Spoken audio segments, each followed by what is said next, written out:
Now, Paul, give me a hand with his clothes, will you?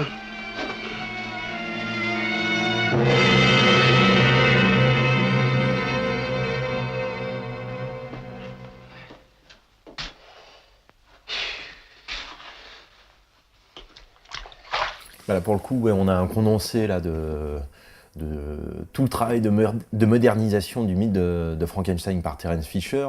Il y a l'usage du sang. Alors évidemment, là, il est filmé comme une espèce de tache comme ça, qui au bout des mains, sur le tablier. C'est vraiment la manière qu'avait Terence Fisher de filmer le sang de manière comme ça allusive, mais néanmoins extrêmement présente.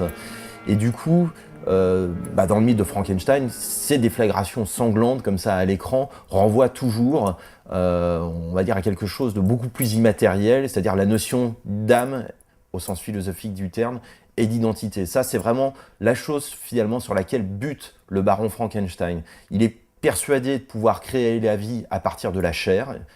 Il pense que la chair, c'est une espèce de matière inanimée qu'il faut inanimer via la science, mais finalement, il oublie toute cette problématique-là qui est celle de l'identité. Son monstre aura-t-il une identité ou est-ce que ce sera juste un espèce de cadavre ambulant, désarticulé, Et tout ça, ça passe par ce rapport au sang, cette espèce d'indifférence de Peter Cushing à cet aspect-là des choses, d'où d'ailleurs la désintégration de la tête dans le bain d'acide. C'est vraiment cette espèce de dureté, d'indifférence à la chose qui différencie pour le coup ce Frankenstein-là de tous les Frankenstein qu'on avait vus dans le passé.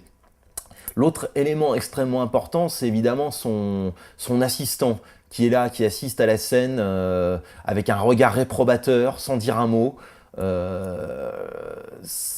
Ça, c'est l'autre aspect de modernisation du mythe chez Terence Fisher, c'est-à-dire que le baron commet un acte non pas blasphémateur au sens classique du terme, parce que il se prendrait pour Dieu à la place de Dieu. Non, c'est pas ça le problème chez lui. Le problème, ça va être son entourage immédiat. Voilà, on est dans une version matérialiste et athée du mythe de Frankenstein.